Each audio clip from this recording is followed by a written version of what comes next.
26 जनवरी 1992 भारत के इतिहास का वो ऐतिहासिक दिन जब जम्मू कश्मीर में आतंकवाद अपने घुटनों पर आ गया था और जब आतंकवादियों से धमकी मिलने के बावजूद भी मौजूदा प्रधानमंत्री नरेंद्र मोदी जी ने श्रीनगर के लाल चौक में तिरंगा फहराया था और जब पाकिस्तान को भारत ने अपनी ताकत की झलक दिखाई थी, उस वक्त नरेंद्र मोदी ने अपने भाषण में कहा था, 26 जनवरी को परसों अब चंद घंटे बाकी हैं, लाल चौक में फैसला हो जाएगा किसने अपनी मां का दूध पिया।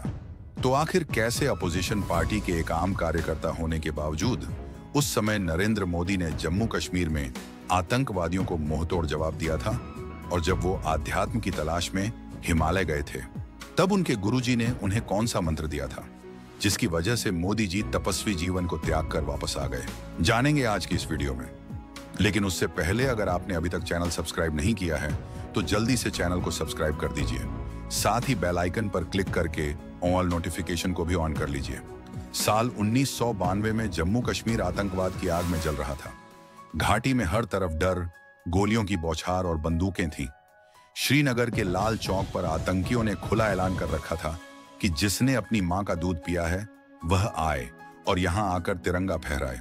अगर जिंदा बच गया तो उसे इनाम मिलेगा। यानी यह सिर्फ तिरंगा फहराने की बात नहीं थी, बल्कि यह लोकतंत्र, भारत की एकता और अखंडता को खुली चुनौती थी।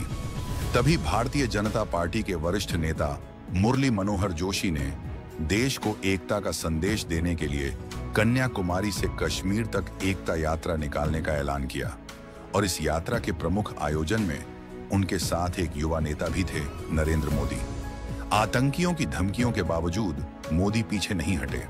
24 जनवरी 1992 श्रीनगर पहुंचने से ठीक 2 दिन पहले उन्होंने एक ऐसा गरजता हुआ भाषण दिया जिसे सुनकर आतंकवादियों के भी पसीने छूट गए। उन्होंने कहा था कि हमारी यात्रा ने आतंकवादियों को परेशान कर रखा है। आतंकवादियों ने लाल चौक में पोस्टर्स लगाए हैं और दीवारों पर लिखा है कि जिन्होंने अपनी मां का दूध पिया है वह श्रीनगर के लाल चौक में आए और यहां आकर भारत का तिरंगा झंडा फहराएं। अगर वह जिंदा वापस जाएगा तो आतंकवादी उसे इनाम देंगे। मैं उनसे कहना चाहता हूं, परसों यानी 26 जनवरी को तय हो जाएगा कि किसने अपनी मां का दूध पिया है और किसने नहीं। फिर 26 जनवरी 1992 का वह ऐतिहासिक दिन भी आया जब हर कोई सांस रोके देख रहा था कि क्या सच में लाल चौक पर तिरंगा फहराया जाएगा। क्या नेता वहां पहुंचेंगे? लेकिन लोग तो क्या आतंकवादी भी उस वक्त हैरान रह गए जब नरेंद्र मोदी और मुरली मनोहर जोशी हजारों कार्यकर्ताओं के साथ लाल चौक पहुंचे। कड़ाके की ठंड में चारों ओर सुरक्षा बल तैनात थे, लेकिन उस वक्त हर दिल में सिर्फ एक ही आग थी, तिरंगा ऊंचा रहे हमारा। यह कार्यक्रम 17 मिनट तक चला था, लेकिन इन 17 मिनटों में इतिहास रच दिया गया। हालांकि आतंकियों ने डर फैलाने की कोशिश की। एक रॉकेट दागा गया जो लाल चौक से कुछ दूरी पर गिरा। गोलियां भी चली, लेकिन कोई भी पीछे नहीं हटा। तिरंगा शान से फहराया गया और उस दिन पूरी दुनिया ने देखा कि कश्मीर भारत का था, है और हमेशा रहेगा। यह सिर्फ झंडा नहीं था जो फहराया गया था, यह भारत की आत्मा, साहस और संकल्प की जीत थी। इस घटना ने नरेंद्र मोदी को केवल एक नेता ही नहीं बल्कि देशभक्ति के प्रतीक के रूप में स्थापित कर दिया। ऐसे ही और कई किस्से भी हैं जिसमें पीएम मोदी ने देश के दुश्मनों को खुलेआम चुनौती दे डाली थी। लेकिन दोस्तों, सवाल यह है कि नरेंद्र मोदी के दिल में देश के लिए इतना प्यार और सम्मान जागा कैसे? क्यों वह देश के लिए मर मिटने के लिए तैयार हो गए थे? आइए जानते हैं पीएम मोदी के जीवन से जुड़ी कुछ अनसुनी कहानियों के जरिए। नरेंद्र मोदी आजाद भारत में जन्मे देश के पहले प्रधानमंत्री हैं। उनका जन्म 17 सितंबर 1950 को गुजरात के महसाना जिले के छोटे से गांव वननगर में हुआ था। उनके पिता दामोदर दास मूलचंद मोदी एक छोटे से चाय के स्टॉल के मालिक थे जो वडनगर रेलवे स्टेशन पर था। उनकी मां हीराबेन एक साधारण हाउसवाइफ थी जो परिवार को संभालती थी। उनका बचपन सादगी और तंगहाली में बीता। मोदी जी छोटी उम्र से ही अपने पिता की मदद के लिए स्टॉल पर चाय बनाते और बेचते। सुबह सुबह ट्रेन के डिब्बों में चाय की केतली लेकर जाना, यात्रियों को चाय पिलाना और फिर स्कूल जाना उनकी दिनचर्या का हिस्सा था। इस मेहनत ने बचपन में ही उन्हें जिंदगी की कठिनाइयों से जूझना सिखा दिया था। वे बताते हैं कि चाय बेचते वक्त यात्रियों की बातें सुन सुनकर उनमें देश दुनिया की समझ बढ़ी। पढ़ाई में नरेंद्र मोदी एवरेज स्टूडेंट थे। लेकिन उनकी जिज्ञासा गजब की थी। स्कूल के बाद वे अखबार और किताबें पढ़ते। खास तौर पर स्वामी विवेकानंद की किताबें उन्हें बहुत प्रेरित करती थी। स्वामी जी का विचार, उठो, जागो और तब तक ना रुको जब तक लक्ष्य प्राप्त ना हो। स्वामी जी का यह विचार उनके दिल में बस गया था। उन्हें स्कूल के नाटकों में हिस्सा लेना काफी पसंद था।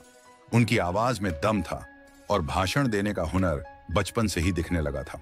नरेंद्र मोदी के बचपन की कई कहानियां उनकी हिम्मत और सादगी को दर्शाती हैं। मोदी जी बताते हैं कि उनकी स्कूल के पास एक झील हुआ करती थी, जहां वह अक्सर दोस्तों के साथ खेलने जाया करते थे। एक बार उन्हें वहां मगरमच्छ का बच्चा मिला, जिसे बहुत बहादुरी से उठाकर वह अपने घर ले आए। लेकिन फिर मां हीराबेन ने उन्हें समझाया कि बेटा, जंगली जानवरों को घर नहीं लाते। फिर मोदी जी ने उसे वापस झील में छोड़ दिया। ये छोटी सी घटना छोटी उम्र में ही उनके बेखौफ स्वभाव को दिखाती है। भले ही बचपन में उनकी जेब खाली हो, लेकिन मोदी जी को साफ सुथरे कपड़े पहनने का शौक था। उनका स्टाइल हमेशा सबसे अलग रहा। लंबे बाल, कभी बड़ी मूछें तो कभी सरदार का गेटअप धार लेते। वह कहते हैं कि मैंने कभी महंगी चीजें नहीं खरीदी, लेकिन साफ सुथरा रहना मेरी आदत थी। मेरे शरीर पर कोई भी चीज आपको ऐसी नजर नहीं आएगी जिसमें सादगी ना हो। अच्छे तरीके से रहना, गंदे रहना, जूतों का पॉलिश नहीं किया है, कुर्ता ऐसा है, उसका मैं मेरी आदत नहीं, मैंने बचपन से आदत नहीं है। लेकिन मुझे नहीं लगता है कि मैंने कभी कोई महंगी चीज परचेज की है, कभी नहीं की। मेरे शरीर पर कोई महंगी चीज नहीं होती है। उनकी सादगी और अनुशासन ने उन्हें गांव में सबसे अलग बनाया। 8 साल की उम्र में अपने हिंदी टीचर चंद्रकांत दवे से प्रभावित होकर मोदी जी आरएसएस की शाखा में जाने लगे। वहां उनकी मुलाकात एक ऐसे व्यक्ति से हुई जिनके लिए मोदी जी झाड़ू लगाने से लेकर कपड़े धोने जैसे काम करने लगे और बदले में देशभक्ति और अनुशासन सीखने लगे।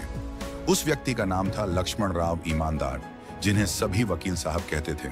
उनको मोदी जी से सबसे अधिक लगाव था। 1962 में भारत चीन युद्ध ने 12 साल के नरेंद्र मोदी को अंदर तक झकझोर दिया। भारत की हार ने उनके मन में देश सेवा का जज्बा पैदा कर दिया।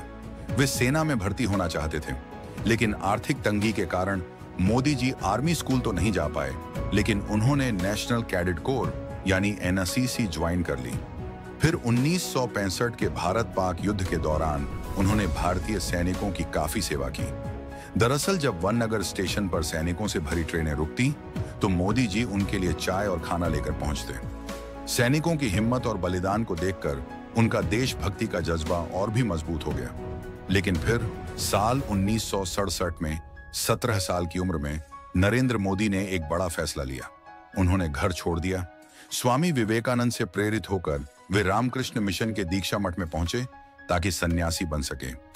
लेकिन उन्हें वहां दीक्षा नहीं दी गई, क्योंकि रामकृष्ण मिशन का सन्यासी बनने के लिए उनका ग्रेजुएट होना जरूरी था, जो उनके पास नहीं थी। लेकिन उन्होंने हार नहीं मानी। निराश होने के बजाय मोदी जी हिम्मत जुटाकर हिमालय की ओर निकल पड़े। हिमालय की घाटियों में उनकी मुलाकात एक साधु से हुई, जिनके शिष्य बनकर उन्होंने तपस्या शुरू कर दी। भगवा वस्त्र और कमंडल लेकर उन्होंने कई राज्यों की यात्रा शुरू कर दी। एक दिन उनके गुरु ने उन्हें बुलाया और कहा, बालक नरेंद्र, तुम कर क्या रहे हो? नरेंद्र कुछ समझ नहीं पाए। तभी गुरुजी बोले, तुम्हारे पास 2 रास्ते हैं। अगर तुम तपस्या करो और तपस्वी जीवन जियो तो तुम रस्य बन जाओगे, लेकिन नियति ने तुम्हें दूसरी चीज के लिए चुना है, जिसके लिए तुम इस दुनिया को त्याग कर फिर से संसार जीवन में चले जाओ, जहां तुम राजसी कहलाओगे। तुम्हें संसार में रहकर ही देश की सेवा करनी है। इस मंत्र ने नरेंद्र मोदी की जिंदगी की दिशा ही बदल दी। हिमालय से लौटकर वे केदारनाथ, दिल्ली, राजस्थान और राजकोट से होते हुए वापस अपने घर वननगर पहुंचे। कुछ दिन परिवार के साथ बिताने के बाद वह अहमदाबाद आ गए। उन्होंने घर छोड़ने को लेकर एक इंटरव्यू में यह कहा था, 17 साल की आयु में घर छोड़ दिया। स्कूली शिक्षा के बाद मैं निकल गया। वो तब से लेकर के आज तक मैं भटक रहा हूं।